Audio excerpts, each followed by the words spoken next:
Hey there, my name is Julie Fei-Fan Balzer, and I'm a painter, a printmaker, and a collage artist living and working outside of Boston. And behind me, you can see my wall is full of stuff, and that's because I taught a class here at my home studio this past weekend. So I wanted to show you what I put in the class kits, and then I thought I would take down some of these finished prints and show you what I made.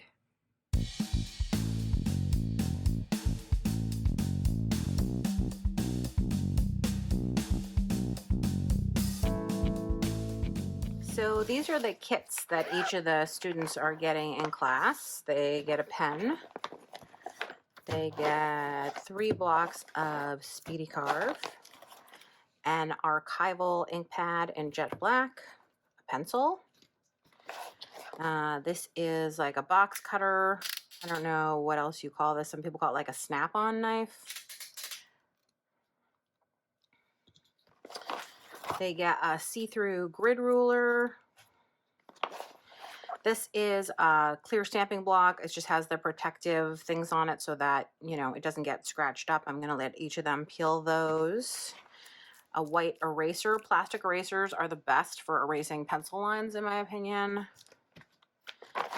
Then this is both cute and functional. This is a 6-inch metal ruler. Because it's metal, you can cut up against it if you need to. And the 6-inch size is perfect for working with little stamps. Sometimes a bigger ruler is kind of a pain. Then there's a notebook, so they can take notes and do their printing. It's a big notebook, like an 8.5 by 11.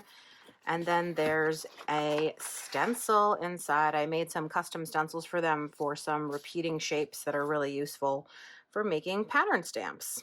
And of course, it all fits into this little pouch that they can take home with them. And then I do have a table for some shared supplies, or even if they're not shared, like the handles come back to me. They're of course welcome to use them in class. Same with like scissors, stuff like that, paper, cutting mats, markers, all that kind of stuff.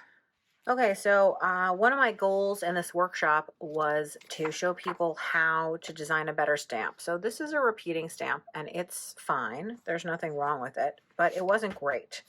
So I wanted to show how you can make the stamp a little better. Here I'm just adding in some variety. But then I also wanted to show that you don't want to stop, because this stamp became this. And I think, like, while this print is fine, this print is significantly better, right? And that's something that's important to keep in mind. And so the same thing is going to be true here. So I started out with a basic repeating stamp. Here you can see I added to it to make it a little bit better. Again, you can see that I added to it to make it a little bit better.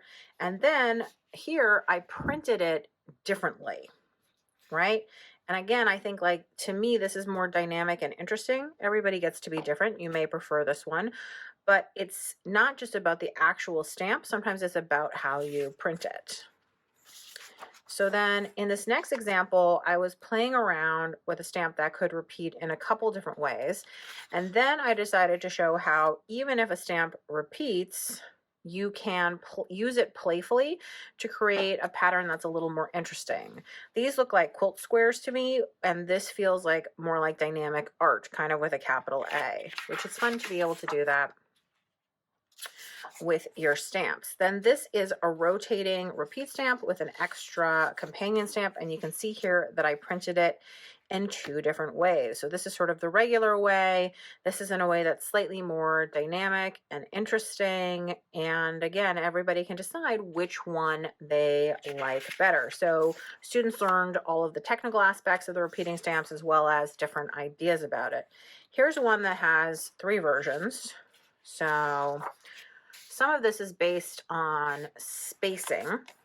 So like this is spaced apart more, this is closer together, but then this one has a different secondary stamp. So this may look like it's a single stamp, but it's multiple stamps that create this print, and then this one has a different secondary stamp, and you can see that it creates a very different look. I also printed it slightly differently so that the centerpiece would kind of toggle back and forth.